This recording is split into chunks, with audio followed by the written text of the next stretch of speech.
We're live. Hi, everyone. I'm Lisa Natoli, and this is TGF TV. We are on every Friday morning at 10:30 a.m. Eastern, and I am the first Friday of every month. And I always have guests on to talk about true healing. And I'm super excited about my guest this week. Her name is Pema Deane. She is in California right now, so it's early there. Welcome, Pema. Good morning, Lisa. Good morning, everybody. Many of you may not know Pema, and one of the things that I like to do as an interviewer is find people who maybe are unknown to the world, but who have come onto my radar. And Pema came onto my radar a few years ago. I don't even remember when it was, but she posts things on Facebook, and she also has a blog, which I'll post here in the chat board and in the Facebook group. And I'm just blown away.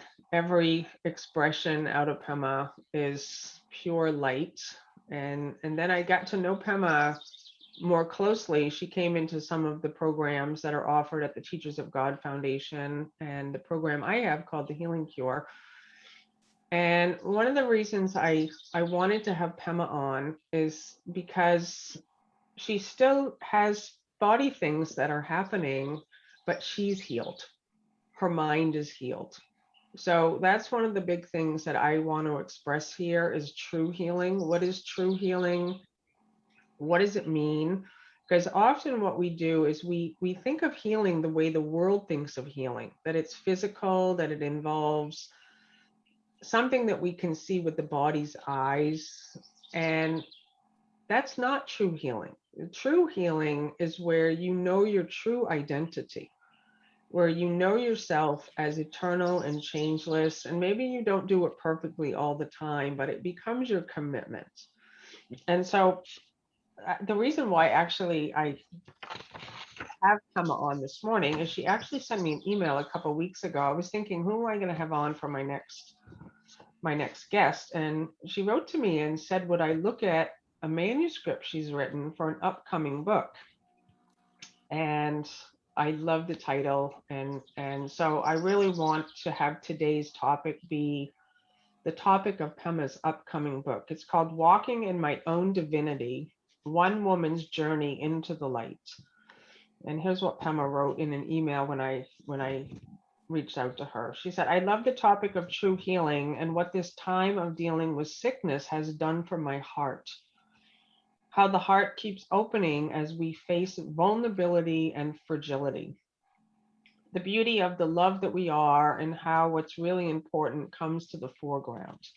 I am so grateful for where I am today and wouldn't have it any other way. And she's a writer.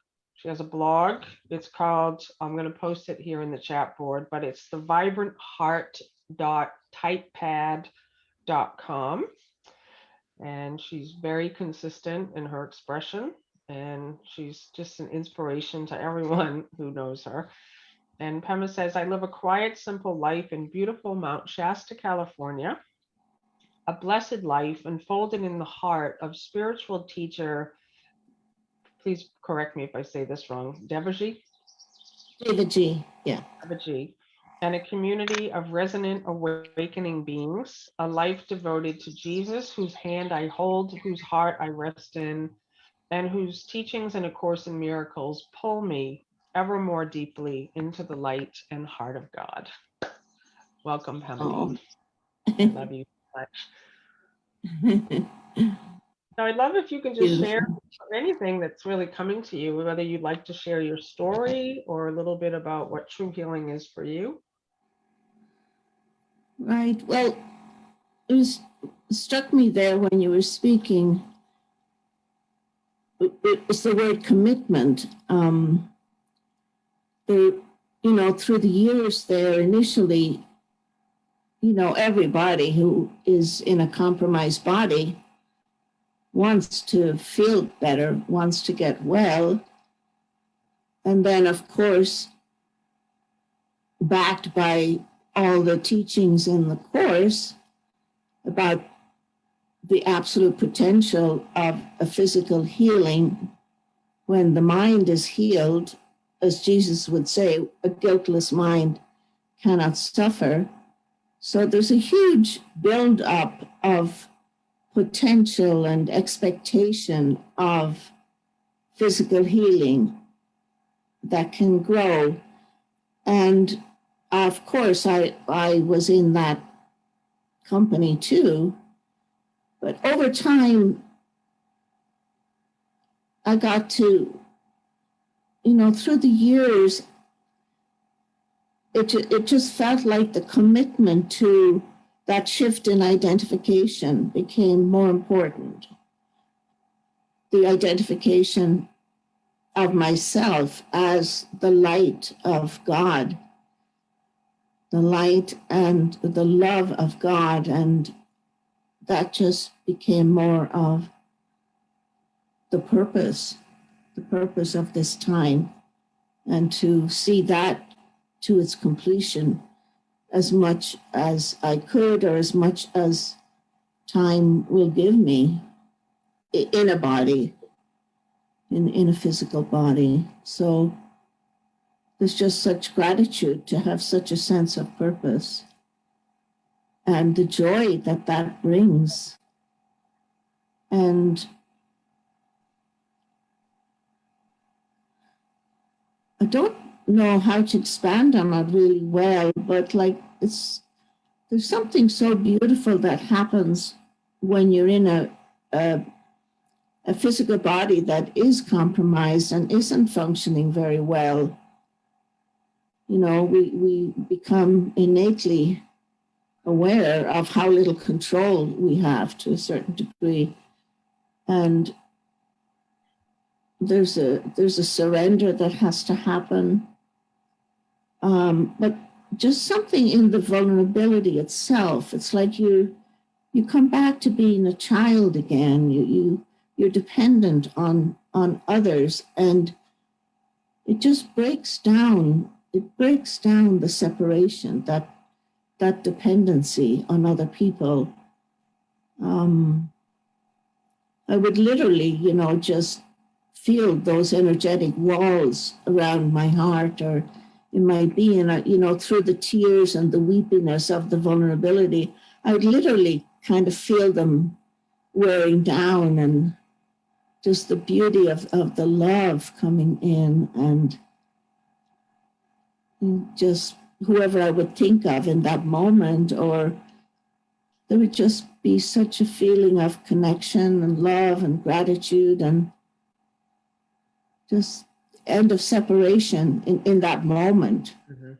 Of course, it is a process of many, many moments of this beauty that build.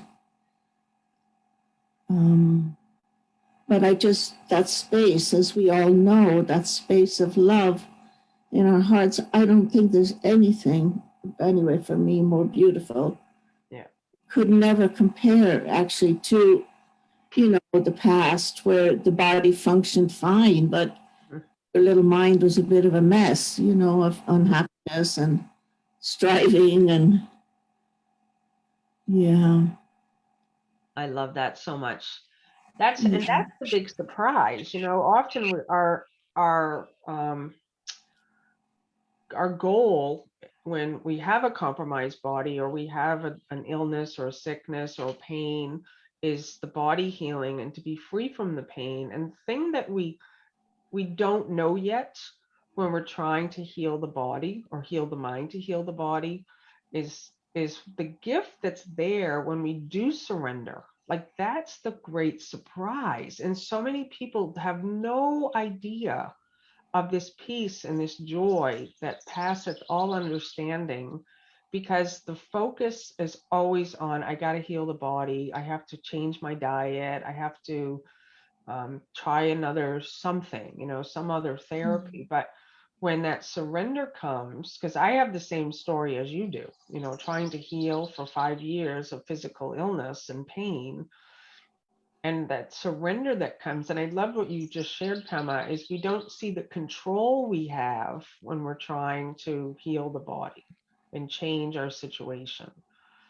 So I know some of your posts. It just I've been following you for a long time in your writing, and I know there was many times you were right at death's door. It seemed like you would Oh, express these right. things. Yes. Yes.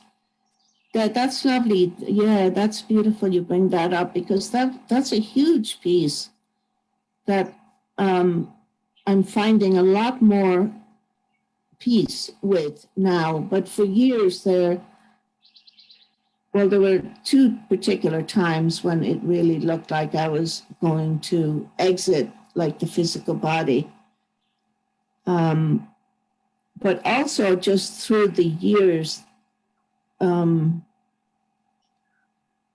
of, just dysfunction, not being able to have a normal life.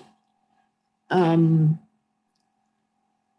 there was so much being processed around death. Because on one hand, I could feel the attraction to it, and Jesus talks much about that in the Course.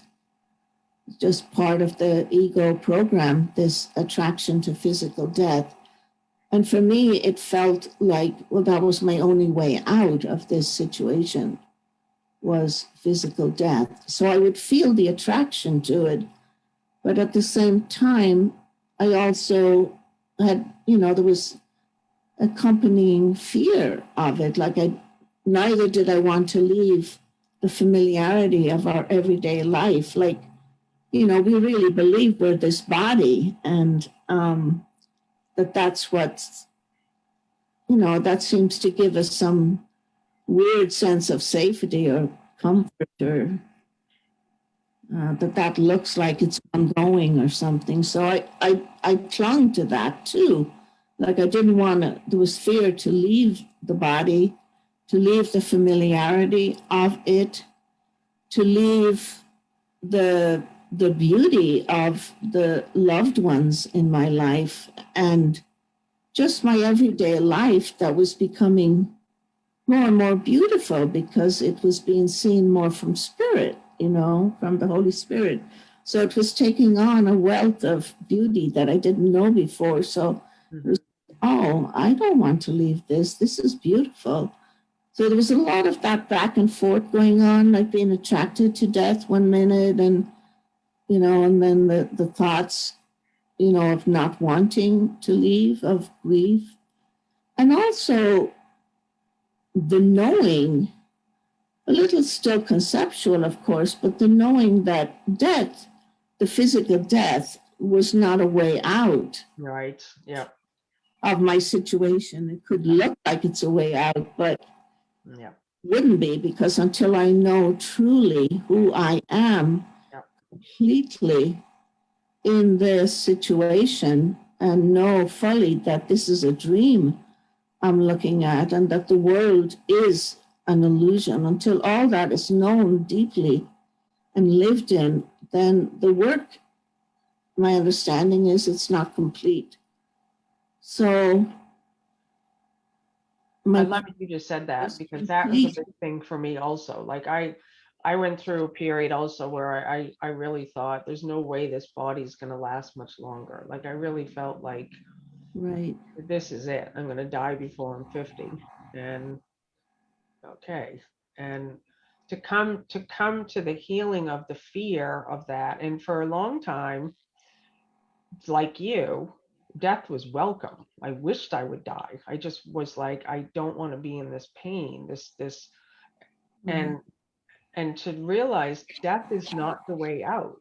This is the healing of my mind, and death won't do it. Death, it has to be done right in that place of the fear. And I liked also what you said of like not able to live a normal life. And I think we have to look at that idea. Like, what's a normal life? Like, that's another idea that we have. Like, a normal Right. life is vibrant and physical and alive and active and out there and doing things. And but life is life. Life is here. Life is remembering our true identity. I wrote it down. You said your commitment to a shift in identification. That's what Right. aliveness is. It's recognizing that that is the healing. When we go from the shift in body identification, thinking I'm separate and alone and weak and frail and powerless, to a shift in identification that I'm free. Right. In this compromised body, I'm eternal, I'm changeless, I'm whole, I'm all light. I was never broken, I was never born, I never die. I'm free. So And what would you say for someone remembering, who's in the middle of something right now? What can you remember, like what was the first step for you where you started to make that shift, or you came into more peace with it, with what was happening, or is there anything you can remember in your own journey? gosh, I think it was just, I really would, there's nothing popping in, just the acknowledgement of what a process it is. Mhm. And just, I think, absolute patience with that process. Just that day to day to know like that you are deepening. Where, you know, you set your intention. You know your intention is to be the love that you are, to be the light. Someplace along the way, that becomes your prayer of the heart. And, you know, once the intention is set, you can let go, because at that juncture, then it's no longer you in charge. We don't know the way for our particular character. You know, we don't know the curriculum for each of us, but the Holy Right. Spirit does, Jesus does, Ramana does, whoever is our beautiful guide knows the way for us. And, you know, to trust, to lean back into that as much as we can, no matter what it looks like. Yeah. Of course, it's very challenging. It's a huge endeavor. Mhm. Let go of body identification. It's you know, it gets pretty intense, and and that's okay. That's part of it. It's Yeah, yeah, that is part of it. I was writing very fast all the things you wrote down, like to set an intention, and that's exactly what happened to me. For trying for 5 years everything to heal physically, and then right, that moment of realizing I'm going to be the light that I am no matter what. Like I was this moment of decision, and you said to be the light you are, that's the prayer of the heart. And that was really the moment of the shift for myself, where i I saw I'm not going down as a sick person. I'm not. I don't care if the body is completely looks like it's sick. I don't care if the doctors say it's whatever it is. It's she's sick. I don't care if the world says she's she's sick, or she wasn't healed, or she didn't get it. I knew deep in my heart that the I am that I am, is not sick. And that I could then, from that moment on, be that self, that I could be that joy, I could be that peace, I could be that love, that I was no longer going to be weak, frail, sick. And what happened for me, as I know what happened for you and for many, it intensifies all of it. Like for a moment, it's like everything just got even more intense. Like, but it's not about pretending to be happy. Like the pain would still be there, but the gentleness came. I liked what you said in your description. This how the heart keeps opening as we face vulnerability and fragility. The beauty of the love that we are, and how what's really important comes to the foreground.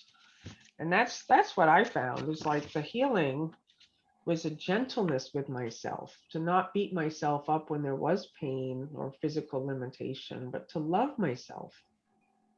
right, right.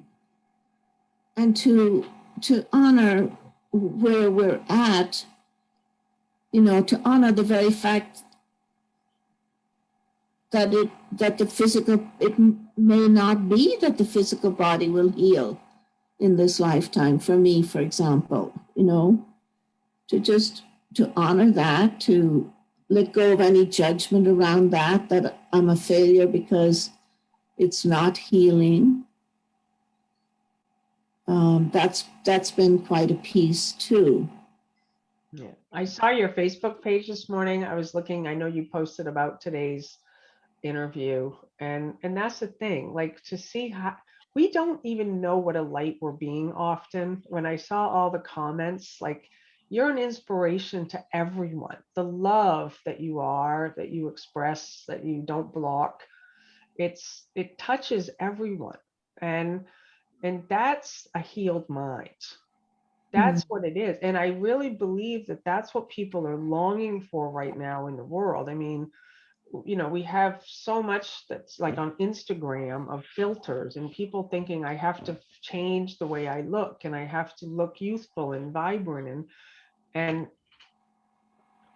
what I see is I actually see young people are actually not buying into that. Very young children and teenagers are totally rejecting that they're trying to fit into a particular box or look, because they're just not wearing makeup. They're just like, you can't put me in a box. I'm not using filters on Instagram. And then on the other side, we've got people who have like older and more people in the middle. I pray that they come to this place where you come into your authenticity and spontaneity and joy and peace and love. And I do want to just say too, this is going to be ending in a few moments. We're here until 11 a.m. Eastern on Facebook Live, and we're going to carry on in the Evolve membership area for another 30 minutes. Pema is going to be taking questions. You can interact. And for those of you who are not in the Evolve community, there is a try it for $1 for 7 days. So if you want to just click on the link, we'll put the link in the Facebook group, then you can come on over. So Pema, in our last, we have about 8 minutes. What else would you like to share? Well, one area that was important is, and it still comes up, one area that's been important for me was the tendency for self-judgment around healing the physical body. Like in reading the Course and taking in the teachings of Jesus and recognizing that